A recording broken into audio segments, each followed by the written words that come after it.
guys did vote in the link that is in the top of the live chat, as we're going to react to your ratings as well. Got about 35 votes. 35 votes, all right. Big up. Let's go to Vicario, 6s all round.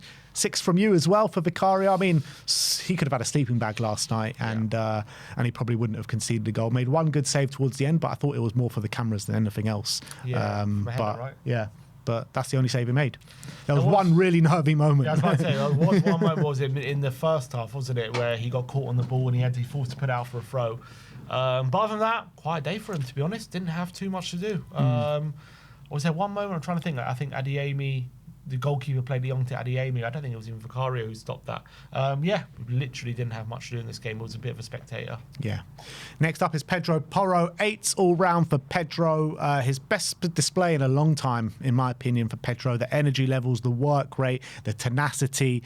His crossing was on point, was involved in both goals, moved into central midfield in the last stage of the game as well. I was so impressed with Pedro yesterday. Yeah, brilliant performance.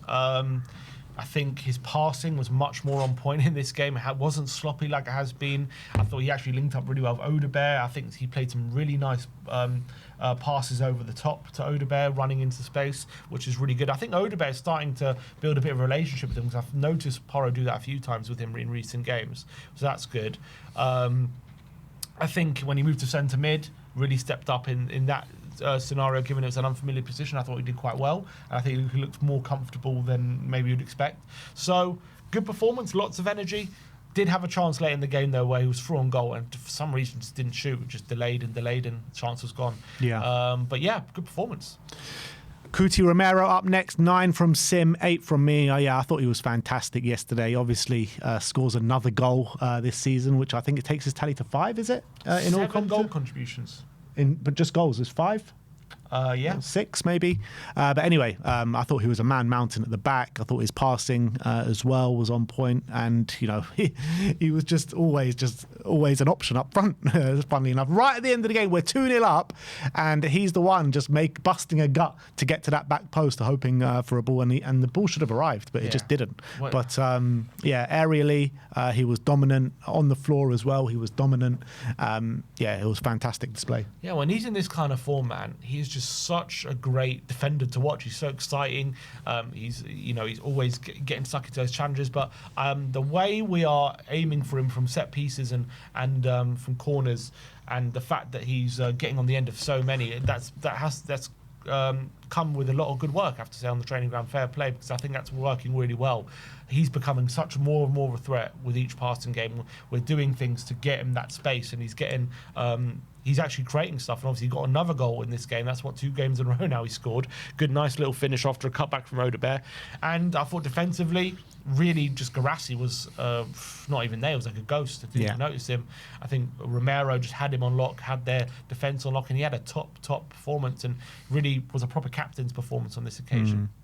Fans give him 8.3. So yeah, good rating for our captain.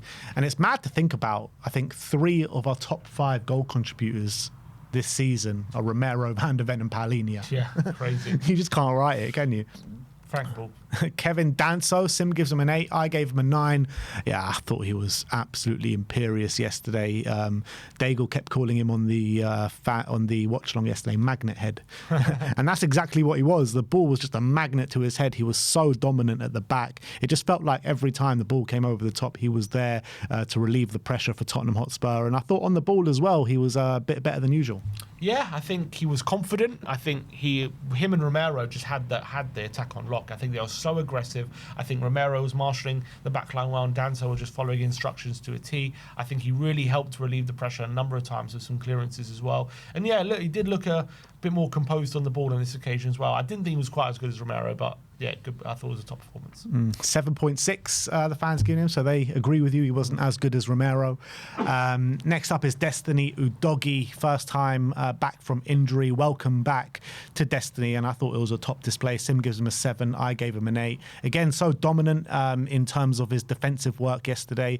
I think he provided good link-up play with Jed Spence as well. Kind of just kept feeding the ball to Jed for Jed to go and do his thing, and I don't think he really put a foot wrong yesterday, Destiny. Yeah, different role for him.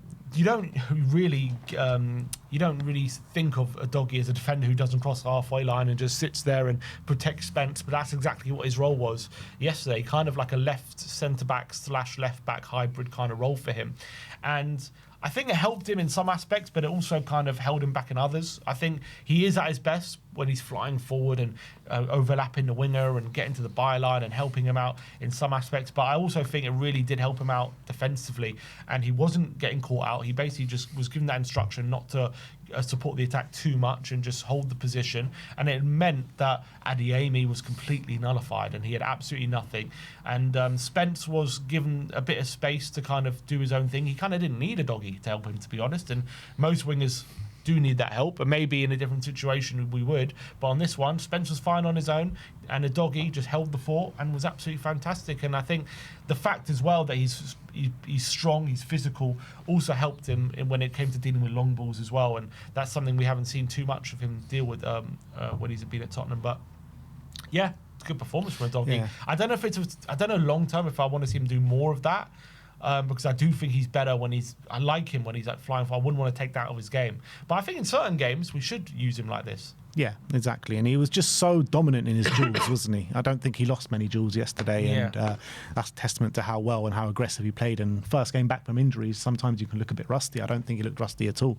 So 7.6 you guys have given him. Lucas Bergvall up next. Him gives him a 6. I gave him a 7. I mean, it was nice to see him a bit deeper because we haven't seen him there at all really this season. And to start a game there, obviously Frank was forced into playing him there. But I think it was a welcome return to where Ange kind of utilised him a lot last season, full of running. And he was just... We had him and Archie Gray sitting there, and I think that was imperative for them for the way we played our game in terms of just kept the ball ticking, kept the ball moving, and just moving smoothly as well. Because a lot of games this season, majority of games this season, we've just seen such a stop-start kind of nature in our midfielders and our midfield play in terms of our passing, and we didn't see that yesterday. And I think Lucas and particularly Gray was a big part of that. Yeah, it was a weird one. I think he played well. I think him and Gray did. I will talk about Bergvall specifically, but I feel like we didn't use them on the ball to kind of progress up the pitch too much. It was kind of like they were given simple roles to kind of anchor that midfield, make sure you're kind of, not even supporting the attack, you're just staying in that position, getting the ball out wide as quickly as possible, and it kind of was the role of the wide players and Xavi to provide the damage, and they were just given the task of being very disciplined, and I think they both were, and Bergvall specifically was very disciplined. It was a very mature performance for a player of his age, I felt. I think a lot of the time when he's in that position, he's quite chaotic. He loves to like run around like a headless chicken, pressing everyone, and on the ball as well. We know what he provides. I feel like he was given the instructions yesterday: just keep things simple, make sure you're getting the balls out to Odobert and Spence and Xavi, and I think he did it to a T. So good performance, but I think obviously he's capable of a lot more than that. But I think he was good. Yeah, 7.1 the fans have given him, so big up to Lucas Bergvall. Archie Gray up next. Sim gives him a 6. Again, I gave him a 7. I think he's a player that actually grew and grew as the game wore on. He was one of the players that actually, I thought, had a better second half than he did first half, but he got involved in that little scrap as well. I thought he was really aggressive. Again, a bit like Bergvall, just kept the ball ticking and moving much more positively than we have seen in recent weeks. But I was happy with Archie Gray's performance. Yeah, I think another solid game from him. I think he was pretty... He was fine. He was like nothing too crazy.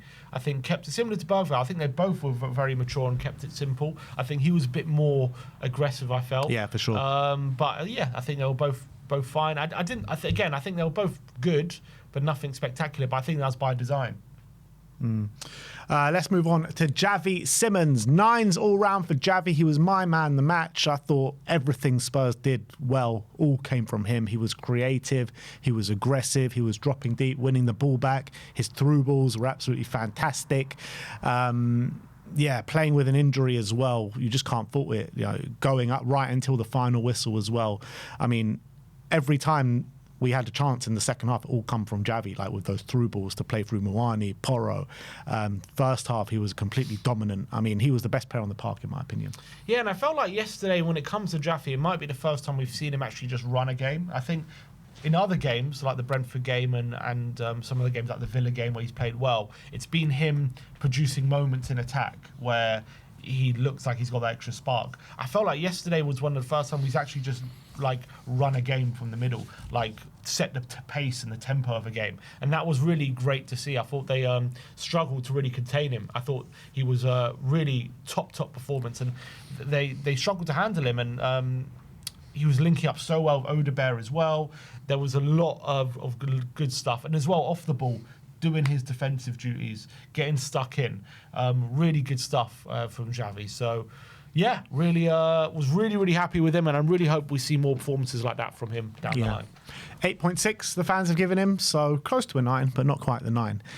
Jed Spence, Sim gives him an 8. I gave him a 7. We called him Jedith Bale on the on the watch along last night because he was just a bit relentless on that left-hand side, attacking his fullback, beating his fullback. I was just a bit disappointed with his end product a little bit yesterday, which frustrated me because he was getting in such good positions. However, don't take away the job that he did from the team because I think it was nothing short of fantastic, to be honest. Just consistently able to beat his man, and I think that fullback probably have a bit of nightmares last night. Yeah, and I think that was the most surprising thing, the fact he was, as a winger, just so like, he looked like a winger when he was on the ball, didn't he? The way he was weaving in between players was absolutely incredible, and he was doing a brilliant job of just getting the ball and getting us up the pitch and getting us in dangerous positions. Even if it meant winning a corner or winning something, or just getting us or gaining ground and then laying off to someone else. I thought he did a brilliant job. He's not a winger, so that's why his end product probably wasn't great. And also, when a lot of the time he was going to get into the byline again, similar to what happens when he's at left back. He's on his left foot. He doesn't trust it enough. He's much better when he cuts inside. I don't remember too many times, to be honest, he put in too many crosses. I don't think he trusts himself to do it. But in terms of what he did do, it was so valuable to us, and it was actually very impressive how he was able to fill in that position at that kind of standard. So fair play to Jed, did a really good job. 8.2 you guys have given him, so really big rating for Jed Spence, so big up to him. Wilson Odobert, Sim gives him a 9, I gave him an 8. Yeah, look, maybe I'm being a bit harsh on him there, only giving him an 8, but he was fantastic. He really was. He looked electric at times. Schlotterbeck couldn't deal with him. Odobert burnt him for fun. 2 assists on the day, one of them a bit fortuitous to get into that position. The other one was fantastic, but both of them really good crosses, so don't take anything away from him. But he was relentless down that side, kept asking questions, kept getting answers, and ends up with 2 goal contributions. And what I do like about him as well is, I think something that he maybe struggled with since he's come to Tottenham, which I'm starting to see some stuff being adapted there, is his ability to run in behind and exploit the space that way. I think he did that really well yesterday. Since coming to Tottenham, he's been much more like a ball into feet kind of winger. He likes to get the ball into feet and then take people on. And I think he's starting to add more to his game when it comes to running in behind and being a threat in that way. And I thought yesterday, that's exactly how he gained the advantage yesterday. And 2 great assists. I know he got a bit of luck with the first one, but you know what? He's got to adjust very quickly to miss hitting it, not be embarrassed by that, then just go and actually fired that ball across the face goal really well to Romero, and that was a good piece of play. And then I thought the ball to Solanke was brilliant, even though Solanke nearly made a pig's ear of it. It was a really good ball and timed it to perfection. And it was a number of times getting him behind Schlotterbeck. And when he's in full flight, he is a joy to watch. Electric. He's absolutely electric. It's like he's. It's like he can be just in this mode, this Zen mode, where it's difficult to stop him. And, he's so young. I think he's got so many levels. I think once he starts getting that final pass consistent, I think we're going to have a really good player on our hands. I agree. Dominic Solanke, 7s all round for Big Dom. Out for 6 months, first start since then, and gets on the score sheet. Not that it was, he scuffed it completely, where it hits his leg 3 times, right foot, right foot, and finds its way in the back of the net. But look, I think that the work rate that he put in this game, I thought was nothing short of fantastic. I think he did such a great work for the team in terms of his hold-up play. Didn't have too much goal mouth action, but I think he was a big facilitator in the good work that we did do yesterday, taking men with him as well. And off the back of that West Ham game, we thought it was an absolute terrible decision to add Solanke into the squad, but it's been vindicated as a really good decision. Yeah, it's great to have him back, I have to say. As much as I didn't agree with the decision to take Tell out and put him in, you can see the difference he does make to the team. I think we all knew that we needed him back in the team, like in general, in terms of just how good his hold-up players and what he provides. Also from a pressing standpoint, you've got to remember when he was at Bournemouth, one of the best pressing forwards in the league with what he offers on the ball. And obviously he gave us 70 minutes yesterday, so he's growing and growing in minutes. He got his goal, good positioning. Obviously need to see him more as being a goal threat. I think that will hopefully come with time and with fitness.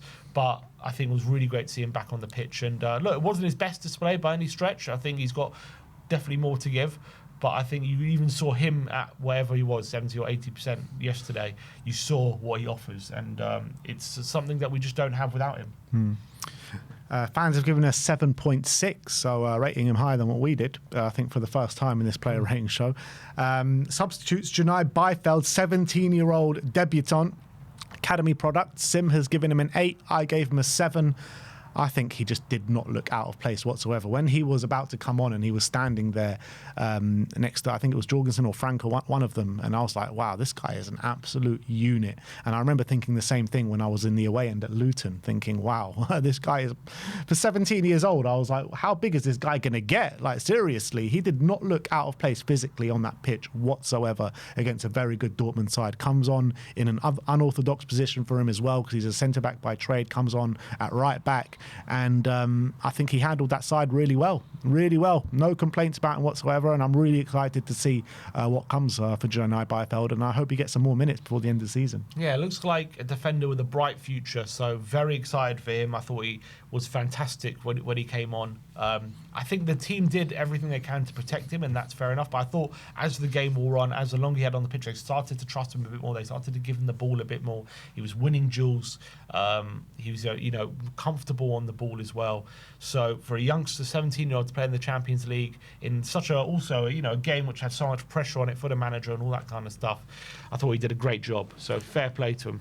He won 2 out of his 6 ground duels and 2 out of his 3 aerial duels yesterday. So winning 2 out of 3 aerial duels in a Champions League game at 17. There you go. I mean, that is impressive. Absolutely. Let's go to round out Kolo Muani. Sim gives him a 5. I gave him a 4. I think he was the most disappointing player on the day. Comes on, with a lot of space. He had a lot of space to work with yesterday, and he just failed to make any sort of impact. There was one moment where he goes one-on-one, and you're thinking, just take it past the keeper or dink it over him or do something. Don't just hit it straight at the keeper. And I'm thinking, what are you doing, man? And I feel like he's a player low on confidence at this moment in time, and he's not showing too much quality either, and there just seems to be different factors which is contributing to his poor displays at the moment, and it seems to be poor display after poor display right now. And apparently there's talks of potentially sending him back, and I wouldn't be against it. Yeah, he's definitely a player struggling for form at the moment, and that chance, I think, it was emblematic of that. You saw the way he was going through. Usually a player with confidence has a bit of composure, but he rushed his finish and hit it straight at the keeper. That was his big moment. To be honest, the game at that point, we were 2-0 up and we weren't really going forward that much. So it's not like he had tons of opportunities, but we did have some counters which he could have done a bit better with. But yeah, he had a really didn't have a good cameo, to be honest. Our viewers though not really taking to round out Kolo Muani right now. 3.7 you've given him. Last game they gave him 1.6. So not great for Randall. Let's finish off on Thomas Frank. Sim has given him a 9. I've given him an 8. Nobody gave Thomas a chance. Nobody gave Tottenham a chance going into this game. Everyone said Spurs were going to get battered. Everyone's saying this is Thomas Frank's last game as Spurs manager. Everyone was saying that it was going to be a real toxic atmosphere in there. And it's actually unfair to put Thomas Frank in that situation. Well, everything was the opposite to what the narrative was going into the game. I thought tactically he set us up absolutely on point. I think he got it spot on. I think a big criticism of what we've given to Thomas Frank so far this season is that his changes have not impacted games well. Well, because we had so little players to choose from, we didn't have that to really go wrong for us this game. And obviously, with the red card and us being 2-0 up at half-time, the game was seemingly done at half-time. So game management wasn't too much of a factor, albeit you got Junai Biefeld had a really good cameo when he came on for half an hour to go. Moani not so much. So in terms of game management, I think tactically we managed the game pretty well. I would say when we sat back a little bit and tried to catch them on the break, I think we looked dangerous from that aspect. So I think Thomas played a good game yesterday. Yeah, I think he managed it near perfectly, if I'm being honest. As much as things did fall into place, into our hands with the red card and everything. But you know what? We dominated before the red card. We were on top. We were 1-0 up anyway. And I thought a lot of it was to do with Frank in terms of the way he changed his formation before the game, went to like a back three or a hybrid of a 3-4-3 and a 4-2-3-1, played Jed Spence on left wing, brought Solanke back in the team and took Matisse Tell out. When Bergvall got injured, he put Porro in central midfield and brought on Biefeld and was brave enough to do that. He could have made a different decision, and he put Porro at central midfield, and that was a good decision as well. I think he managed the game pretty well in terms of going for the kill when he went down to 10 men, and then just making sure that we're not conceding any goals and sitting back. As much as it wasn't enjoyable that second half, and we did invite pressure from 10 men, we didn't concede, and we did keep the clean sheet. We got 3 points, and that's all that matters. So I think how he managed the game, the changes he did make, and the tactics pre-game, all pretty spot on. So fair play to Frank. Gone from a 1 to a 9 in consecutive games. Yeah, unbelievable, isn't it? So fair play to him. God, there's just been a transfer